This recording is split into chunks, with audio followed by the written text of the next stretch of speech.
అనంతపురం జిల్లా రాయదుర్గం పట్టణంలోని కోటలో అతి పురాతన ఆలయంలోని స్వయంభూ జంబుకేశ్వరుడిని సినిమా డైరెక్టర్ ఆకుల రమేష్ మరియు ప్రొడ్యూసర్ శివశంకర్ రాథోడ్ దర్శించుకున్నారు.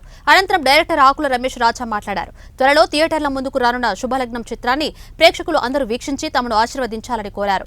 అదేవిధంగా త్వరలో ప్రారంభించనున్న ఫ్యాన్ ఇండియా మూవీ గిరి పుత్రిక చిత్రీకరణ కోసం రాయదుర్గంలోని విప్రమలై లక్ష్మీనరసింహస్వామి ఆలయ ఆవరణలో చిత్రీకరణ ప్రారంభించడం జరుగుతుందని పేర్కొన్నారు. శివకుమార్ గారితో కలిసి ఈ ఆలయ దర్శనానికి వచ్చాను.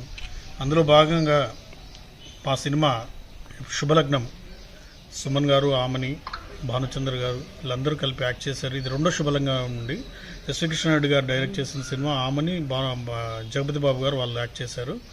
ఆ టైటిల్ మన సినిమాకి యాప్ట్గా ఉంటుందని చెప్పేసి, మన కథలో భాగంగా కరెక్ట్గా ఉంటుందని చెప్పేసి ఆ శుభలగ్నం అనే టైటిల్ పెట్టి సినిమా తీయడం జరిగింది. అంతా అయిపోయింది, పోస్ట్ ప్రొడక్షన్ కూడా అయిపోయింది.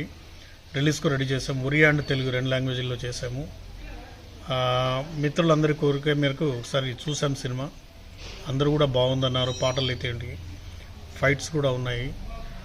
సో ప్రతి కుటుంబం, ఒకవైపు అమ్మ, ఒకవైపు చెల్లి, కూతుర్లతో కలిసి చూసేటువంటి కుటుంబ కథా చిత్రం. ఎలాంటి అసభ్య పదజాలం కానీ, డబుల్ మీనింగ్ కానీ, ఎలాంటి జుగుప్సాకరమైనటువంటి సన్నివేశాలు కానీ మన సినిమాలో ఉండే క్లీన్ ఫ్యామిలీ ఎంటర్టైన్మెంట్ సబ్జెక్ట్. దయచేసి తప్పకుండా అందరూ ఆశీర్వదిస్తారని నేను ఆశిస్తూ, మరో ముఖ్యంగా గిరిపుత్రిక అనే సినిమా లొకేషన్స్ చూడడానికి వచ్చాను. మీ వైపు అద్భుతమైనటువంటి సినిమాలకు కావాల్సినటువంటి లొకేషన్స్ ఉన్నాయి. ఇక్కడ అద్భుతమైన సహజ వనరులు. మేమేమో అన్నీ అక్కడ కావాలనుకుంటే తెచ్చిపెట్టి సెట్టింగ్స్ వేసుకొని చేయాలి. కానీ ఎంతైనా ఫాస్ట్ ఫుడ్డే. అమ్మ చేతి వంట ఇలా అమ్మ చేతి వంట లాంటి ఒక అద్భుతమైనటువంటి లొకేషన్స్ ఇక్కడ ఉన్నాయి. ప్రశాంత్ ద్వారా తెలుసుకున్నాను, చూడ్డానికి వచ్చాను. నిజంగా చాలా బాగున్నాయి లొకేషన్స్, పచ్చదనము, ఇవన్నీ ఏంటంటే మా సబ్జెక్టుకి కరెక్ట్ యాప్ట్గా ఉంటుంది. దీంట్లో పెద్ద పెద్ద స్టార్స్ ఉంటారు. పాన్ ఇండియా లెవెల్లో ఈ మూవీ చేస్తున్నాను. ఒక ట్రైబల్స్ ఉమెన్స్ మీద మనకు తెలీదు. సిటీలో ఇక్కడ ఏదో చిన్న ఒక ఇన్సిడెంట్ జరిగితేనే మన అందరం ఆహా ఓహో అని చెప్పేసి ధర్నాలు చేస్తుంటాము. కానీ అడవుల్లో నిత్యం అరాచ్మెంట్స్ జరుగుతుంటాయి. అక్కడ అత్యాచారాలు జరుగుతుంటాయి. అది ఎవరి దృష్టికి రాదు, మన దాకా రారు. ఎందుకంటే అడవి మనుషుల విషయాలే మనకు దాదాపుగా తెలియదు.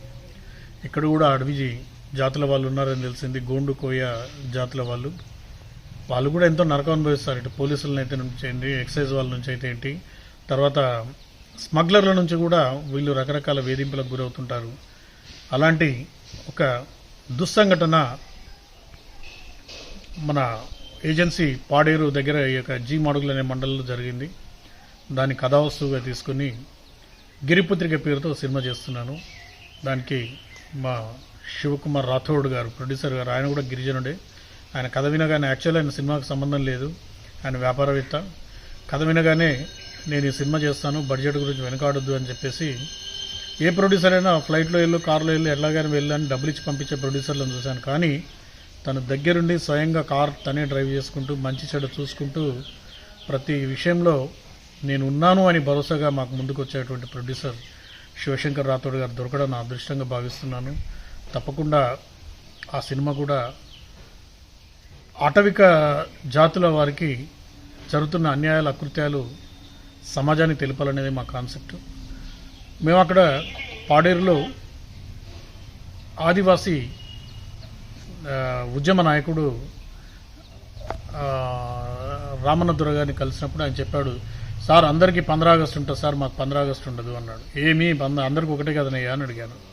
సార్ 15 ఆగస్టు వస్తుందంటే మాకు 10 రోజుల ముందు నుంచే కూంబింగ్ జల్లెడ పడుతుంటారు సార్. ఆ తర్వాత 10 రోజుల వరకు మాకు జల్లెడ ఉంటుంది సార్.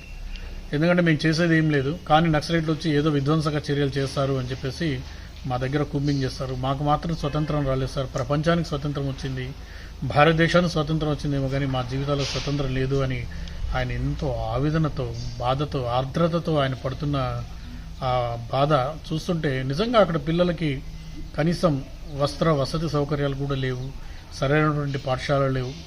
అయినా వారు మన కోసం, మనం ఇక్కడ తిని బ్రతకాలి, హ్యాపీగా ఉండాలని వాళ్ళు అడవుల్లో సాంప్రదాయకమైనటువంటి సేంద్రియ పద్ధతుల్లో వ్యవసాయం చేస్తూ అటవీ ఉత్పత్తుల్ని మనకు అందిస్తూ, వాళ్ళు పురుగు పుట్ర ప్రాణభయానికి కూడా వదిలేసి మన కోసం అహర్నిశలు అడవిలో కొండపొలం పనులు చేస్తూ ఎంతో ఎంతో